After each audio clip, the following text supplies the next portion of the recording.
அப்போ ஒரு நாளைக்கு 20 ரூபா சம்பளம் எங்களுக்கு.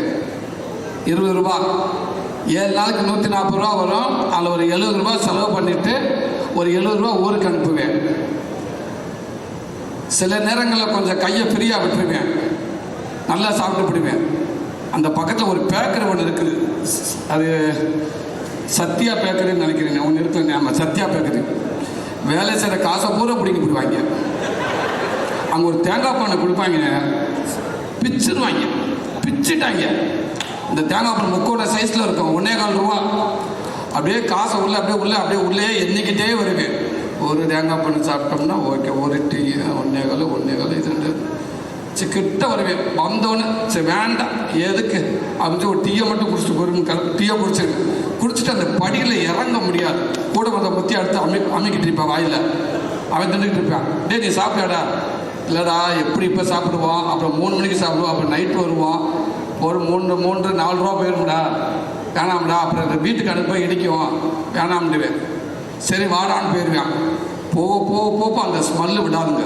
இவன் என்ன பண்ணுவேன், இவன் அங்கேயே திண்டு தொலைச்சிட்டா பரவாயில்ல, அதை திண்டுக்கிட்டே என் கூட வருவேன் கம்பெனி வரைக்கும்.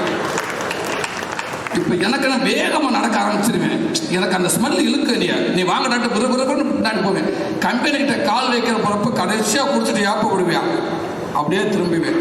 நீ அந்த வந்துடுண்டா திடுன்னு ஓடியாந்து அந்த டேபிளில் உட்காந்து 2 தேங்காய் பண்ணை வாங்கி விடுறா பார்த்துக்கலாம்டா. 2 தேங்காய் பண்ணை வாங்கி ஒரு ஃபுல் கட்டிட்டு தான் திருப்பி நான் உள்ளே போவேன். அந்த தேங்காய் பண்ணை வந்து அவ்வளோ டேஸ்ட்டாக இருக்கும். அவ்வளோ கஷ்டப்பட்டிருக்கோம் வேலைகள் இருந்தால் இன்றைக்கி நல்லா இருக்காங்க. எல்லாருமே கஷ்டப்படாமல் யாரும் வந்ததே இல்லை. அந்த சிறுவங்கிங்களை அவ்வளோ வேலை பார்த்துருக்கோம். அந்த முதலாளிகள் பேர் வந்து கோவிந்த் அண்ணன் ஒருத்தர் இருந்தாங்க, செல்வண்ணன், பாலு அண்ணன், மொத்தம் 3 பேர் தான் அந்த முதலாளி. நல்ல மனிதர்கள், நல்லா பார்த்துக்கிடுவாங்க. எனக்கு எந்த குறையும் வைக்க மாட்டாங்க. அப்படி பார்த்துக்கிட்டாங்க. அப்போ ஒரு கஷ்டப்படுற காலகட்டத்தில் என் லைஃப்பு ஃபஸ்ட்டு நான் வேலையை ஆரம்பித்தது திருப்பூர் தான். இன்றைக்கி என் வாழ்க்கை நான் ஆரம்பித்தது படிக்காட்டாலும் பரவாயில்ல அப்படின்னு ஃபஸ்ட்டு எனக்கு ஒரு வாழ்க்கையை கற்றுக் கொடுத்தது, இப்படி தாண்ட வாழ்க்கை இருக்கும் அப்படி கற்றுக் கொடுத்தது திருப்பூர். இந்த மண்ணு தான் எனக்கு ஒரு போதிய மரமாக நான் நினைக்கிறேன்.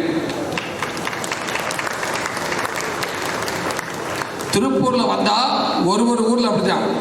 பாம்பே போனால் ஹிந்தி கற்றுக்கலாம்னு சொல்லுவாங்க, பெங்காலி போனால் அது ஒன்று கற்றுக்கலாம்னு சொல்லுவாங்க, கர்நாடகா போனால் அது கற்றுக்கலாம்னு சொல்லுவாங்க,